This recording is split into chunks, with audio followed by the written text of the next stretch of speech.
पटना। जब भी हम इस शहर का नाम सुनते हैं तो दिमाग में सबसे पहले कॉम्पिटिटिव एग्जाम्स और हजारों हार्ड वर्किंग स्टूडेंट्स की इमेज आती है, राइट? लेकिन आज हम जिस टॉपिक पर डीप डाइव करने वाले हैं वो थोड़ा अलग और सीरियस है। बिना किसी सेंसेशनलिज्म के हम स्ट्रिक्टली उन फैक्ट्स को एनालाइज करेंगे जो पुलिस और न्यूज़ एजेंसीज ने कंफर्म किए हैं। तो let's get straight to the point और देखते हैं कि ऑन ग्राउंड एक्चुअली हुआ क्या है।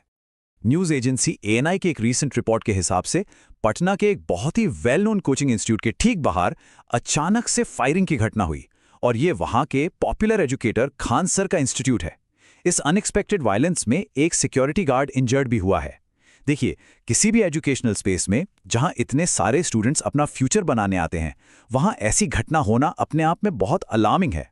अगर हम स्ट्रिक्टली एस्टैब्लिश्ड फैक्ट्स की बात करें बिना कोई थ्योरी लगाए तो सीक्वेंस कुछ इस तरह है। ये इंसिडेंट ट्यूसडे को हुई। फायरिंग स्पेसिफिकली खान सर के इंस्टीट्यूट के बाहर रिपोर्ट की गई, जिसमें एक सिक्योरिटी गार्ड घायल हुआ और इमीडिएट एक्शन लेते हुए उस गार्ड को तुरंत पास के हॉस्पिटल में ट्रीटमेंट के लिए रश किया गया। ये बेसिकली वो 4 एब्सोल्यूट फैक्ट्स हैं जो अथॉरिटीज ने फॉर्मली कंफर्म किए हैं। अब ऑब्वियस सी बात है, हर किसी के दिमाग में ये सवाल घूम रहा होगा कि आखिर अचानक वहां गोलियां क्यों चली। इनिशियल रिपोर्ट्स के हिसाब से ऑफिशियल्स इस वायलेंट इंसिडेंट को एक पोटेंशियल कोचिंग राइवलरी से जोड़कर देख रहे हैं।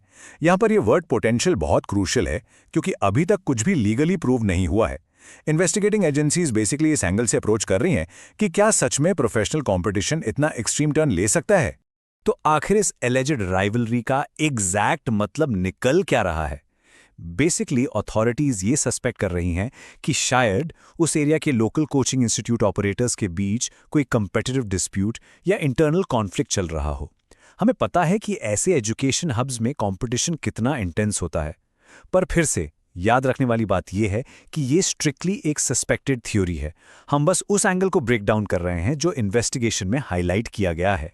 इस पूरी सिचुएशन को अगर हम ऑब्जेक्टिवली देखें तो इसके 2 अलग डायमेंशंस हैं। एक तरफ वो है जो सरफेस पर सबको विजिबल है, एक real on ground physical assault और फायरिंग जहां एक्चुअली किसी को चोट आई है, और दूसरी तरफ है वो छुपा हुआ पहलू, लोकल ऑपरेटर्स के बीच की वो अलेज्ड अंडरलाइंग टेंशन जो शायद इस वायलेंस का रूट कॉज हो सकती है। ये ड्यूल पर्सपेक्टिव एक्चुअली हमें इस पूरे सिनेरियो को बेहतर समझने में हेल्प करता है।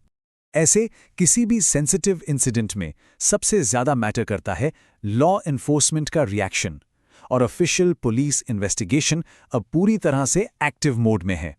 अथॉरिटीज इस पूरे वायलेंस को काफी सीरियसली ट्रीट कर रही हैं और उन्होंने एग्जैक्टली वही करना शुरू कर दिया है जो सबसे जरूरी है, लोगों के स्टेटमेंट्स फॉर्मली रिकॉर्ड करना। ये rapid police response, proper justice और ग्राउंड रियलिटी को सामने लाने के लिए लिटरली एक फर्स्ट मेजर स्टेप है। इसी बीच पटना के एसएसपी कार्तिकेय शर्मा का एक बहुत ही डायरेक्ट ऑफिशियल स्टेटमेंट सामने आया है। उन्होंने ऑन रिकॉर्ड क्लियर किया कि ये एक फिजिकल असॉल्ट का केस है। ये रिपोर्ट किया गया है कि गार्ड को इंजरीज आई हैं। जब एक सीनियर रैंक ऑफिसर ऑफिशियली ऐसे डिटेल्स कंफर्म करता है तो सारी अफवाहें वहीं रुक जाती हैं। ये स्टेटमेंट प्रूफ है कि पुलिस इस अटैक को as a serious offence handle कर रही है।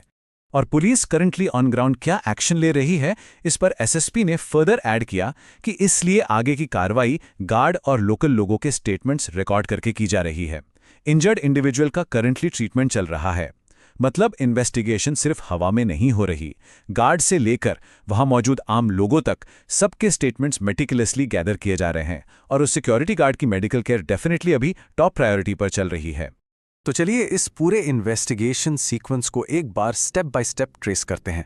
सबसे पहले ट्यूसडे को वो फायरिंग इंसिडेंट होता है।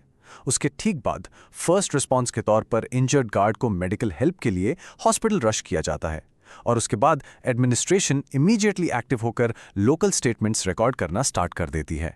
ये एक क्लियर टाइमलाइन शो करती है कि इंसिडेंट होने के बाद से मशीनरी एक्चुअली कितनी तेजी से मूव कर रही है। आखिर में ये पूरा केस पीछे एक बहुत ही थॉट प्रोवोकिंग सवाल छोड़ जाता है।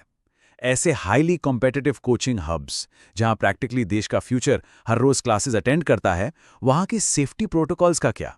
ये सिर्फ एक इंस्टीट्यूट या एक सिटी तक लिमिटेड नहीं है। ये घटना हमें मजबूर करती है ये सोचने पर कि मेजर एजुकेशनल डिस्ट्रिक्ट्स में स्टूडेंट्स, टीचर्स और स्टाफ की एक्चुअल सिक्योरिटी कितनी स्ट्रांग है। सेफ्टी को हमेशा सबसे ऊपर होना चाहिए, है ना? ये एक ऐसी डिस्कशन है जो डेफिनेटली आगे भी सीरियस लेवल पर